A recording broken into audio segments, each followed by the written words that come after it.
Morning everyone, welcome to the latest edition of On The Whistle, where we're going to talk about, unfortunately, another Sunderland defeat, but I think in a lot of ways a very different one to the one against Swansea City last week. As ever, I'll give you my thoughts on the game and then we'll have a little look through your questions and comments and have a bit of a discussion about what went wrong and what maybe went right as well, and some of the positives for Sunderland. So, talked a little bit about it in my instant reaction video, but I think a very different sort of feeling, although obviously a disappointing result to after the Swansea game, where I think we were quite rightly very critical of Sunderland's, and certainly their intensity, the quality of their attacking play, a really poor performance against Swansea that, gave us a few nerves and a few worries, I think, looking ahead to those playoffs next month. I thought yesterday was very different, albeit obviously the end result was a disappointment. I don't think there's any other way you can describe it, in that the game was completely turned on its head by a really controversial refereeing decision 7 minutes into the game that meant Sunderland had to play over 80 minutes with 10 men against a team having a fantastic season and very much in contention for promotion. I've watched it back a few times and my feelings haven't changed. I just don't think it's a red card. I think it's an unbelievably harsh decision. I think when I watched the replays back, it was probably a little bit closer to the goal than I felt at the time watching it live. So I suppose that gives a little bit of mitigation to the referee in terms of, the striker was closer to the goal than I initially thought. I've watched it back over and over again and I just don't see any real attempt to make a foul from Hume. I think he's made every attempt, to be honest, to avoid making a foul. I think the contact's absolutely minimal, if there is any. It's certainly not deliberate.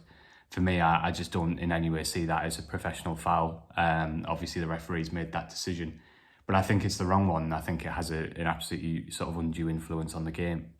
I thought for the rest of the half, I really couldn't make a single critical comment about Sunderland's performance from now until half-time. I thought that defensively they were really, really good. Bristol City did miss a couple of big chances, no two ways about it, but I think you expect that when you're down to 10. Generally speaking, I think Sunderland limited them to half chances, half opportunities, managed the game really well, and thanks to Eliza Meander's brilliance, and there's no other word for it really, they still actually had a threat on the break. Meander's ability to make the ball stick, to dribble out of congested areas, to get his team up the pitch, really is exceptional for a player of his age. I thought that 45 minutes that he produced was one of the best I've seen from a Sunderland player in quite a long time. Now, the second half obviously was a completely different contest, and I think here you've got a bit of give credit to Bristol City. For sure, they had the extra player advantage, and that's a big bonus for them and gave them a big opportunity to get on top of the game. But I just thought they made the little tweaks that they needed to at half-time to actually make that advantage count. And speaking to Liam Manning after the game, one of the things he talked about has been a lot more urging his defenders to be a lot more aggressive with Meander, that he felt that Meander had come off on the right side of too many of those duels in the first half. That definitely had a little bit of impact in the second. And I thought he made a really good sub. He brought on a really attacking right wing back in Yu Hirakawa, whose crossing and his natural attacking width that he brought, I thought made a really good impact for Bristol City. I thought gave him a bit of a different dimension. The flip side of that as well was, what it also meant was Ross McCrory went to left wing back, a really, really good player in the air, and he was the player actually attacking those crosses from the right. So I just thought it was a subtle switch that made a real difference. And to be fair, I think if we're honest, the second half, it felt like a little bit of inevitability. Yes, Sunderland were really unfortunate in that it's an unbelievable strike from a centre-half and a deflected goal that means they lose. But I think you would have to say that Bristol City were valued for it in the end because of the chances they created in the second half.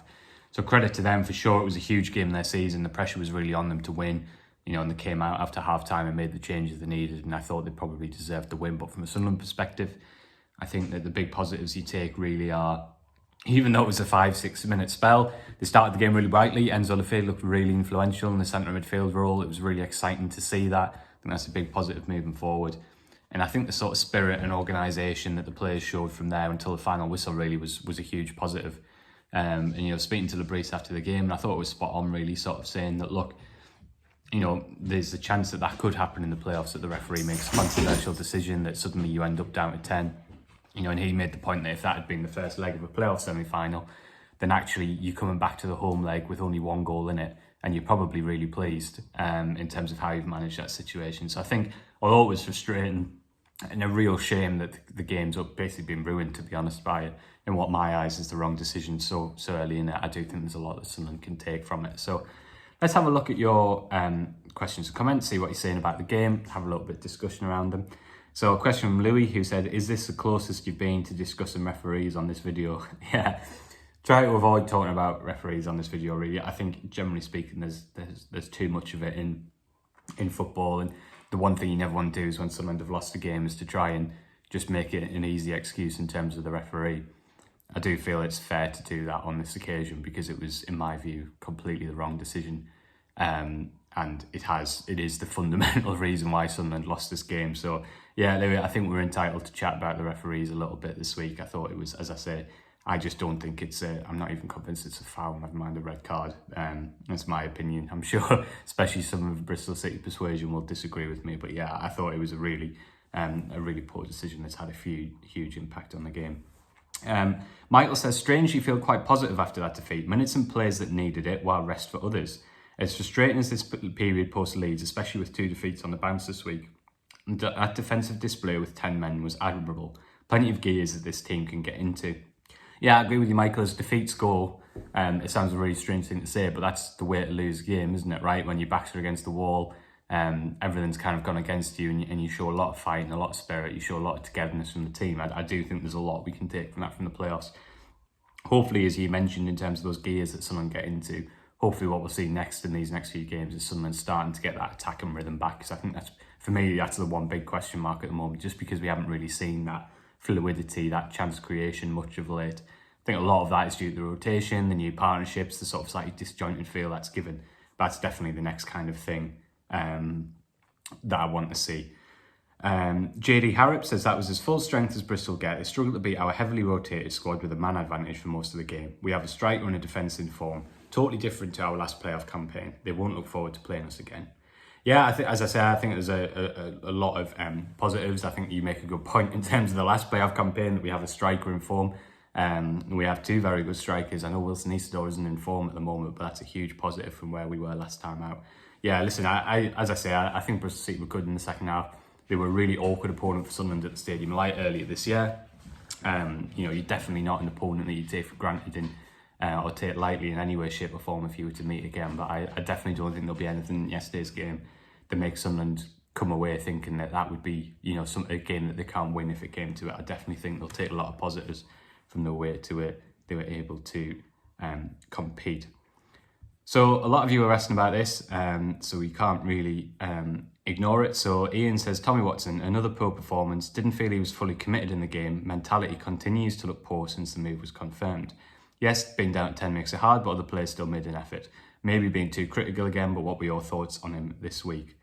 And then Davey says, difficult to read too much into the game at Hume's red card. On Watson, the pressure on him following the announcement of his move looks to have destroyed his confidence.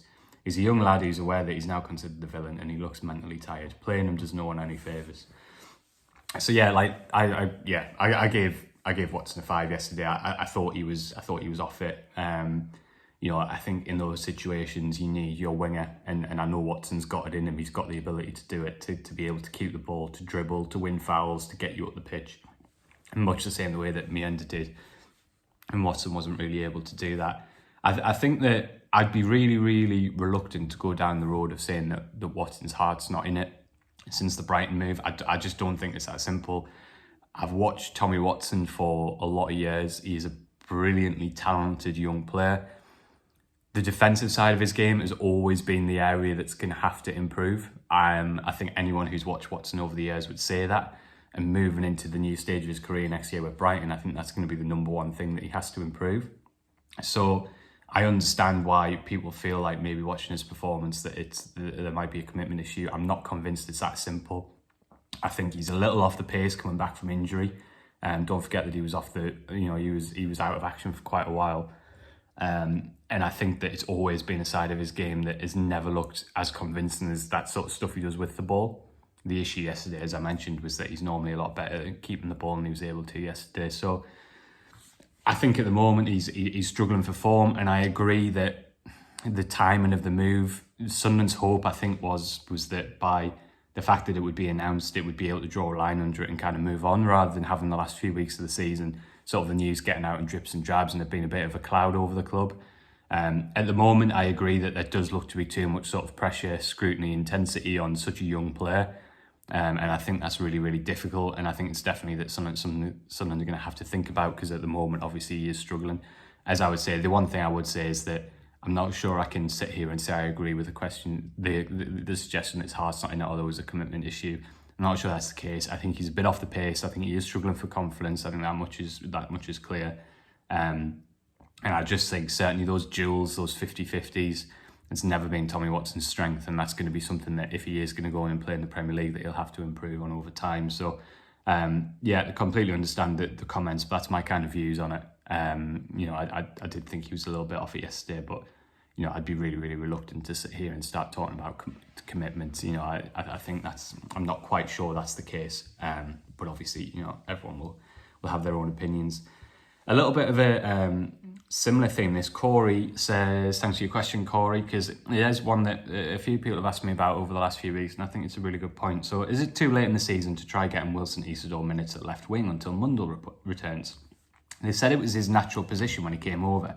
If Mundle pulls up with his hamstring again in the playoffs, it might be good to have another quality option there.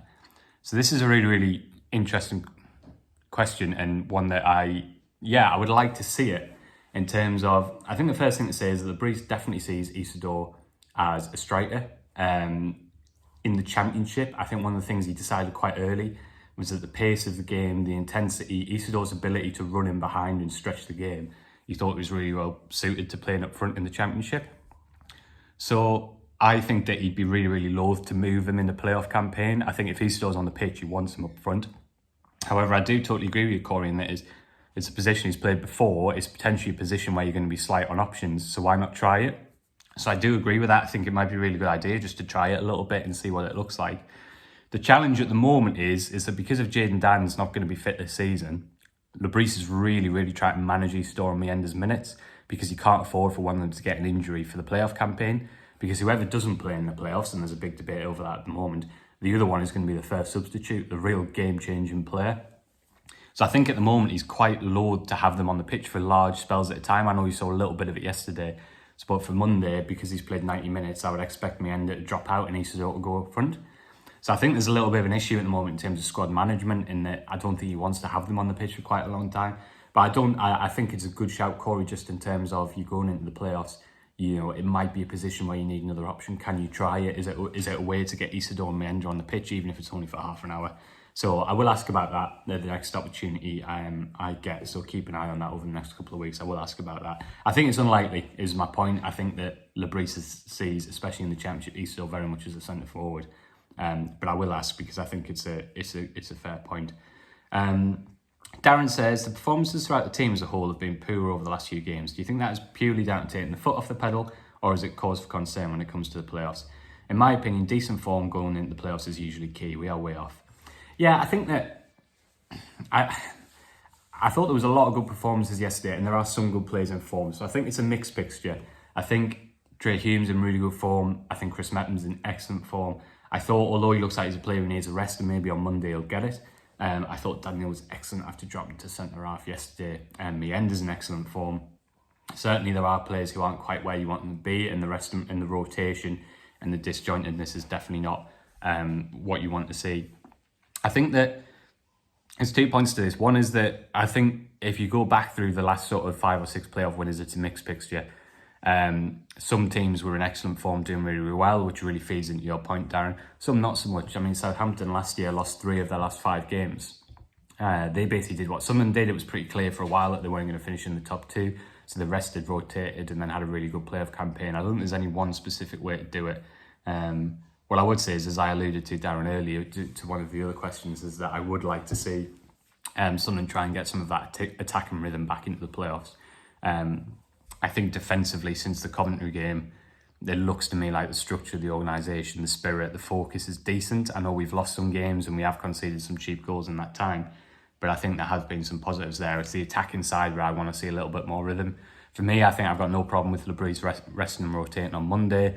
It's 2 games in 4 days. He's got to guard against injuries. I think that's a good opportunity to do it.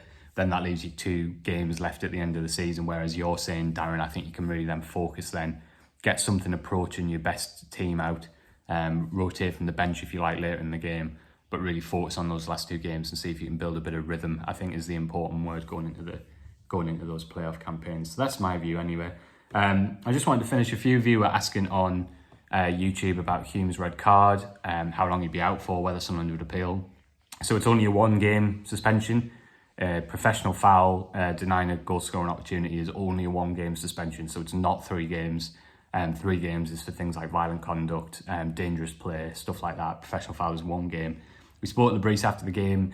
His view was kind of quite heavily hinting that he didn't think Sunderland would bother appealing. He didn't agree with the decision, but his feeling was that, to be honest, he's been looking to rest players anyway. We all know Hume's been playing through a little bit of an injury over the last few weeks. He's had a huge workload this season. I think Brice's view was that it might not be the worst thing really to just give him a game off and he can come back into the team next Saturday. So although Sunderland did think it was the wrong decision, I don't think they're going to appeal. I think they're just going to give Hume a break. I would imagine Alan Brown will come in at right back. Helder will stay at left back, and then we'll sort of reset again for that Saturday game. So I don't think they'll appeal it, but it's definitely only 1 game. So if there's any concern about that, hopefully I can allay that. So yeah, I'm expecting changes on Monday, just throwing it forward a little bit. There's a chance Dennis Serkin could be on the bench, but it might be that Saturday at Oxford is more realistic for that. I think there's a very good chance Elise Abdel-Samad gets a start in place of Dan Neil, who might get a rest. I think it'll be really interesting to see how Samad goes, because I think he's looked sharper over the last couple of games. I think it'll be really interesting to see whether he can take this opportunity to start. Definitely be rotation in the forward areas. Joe will come in, I think Isidor will come in, and possibly, Roberts and or Watson will get a rest as well, maybe another go for Alexic. So yeah, really interesting to see how that goes. As ever, I'll be back with On the Whistle after the Blackburn game, discussing all your questions, comments. Thanks again so much for getting involved. Hopefully we'll have a win to talk about when I see you again in a couple of days.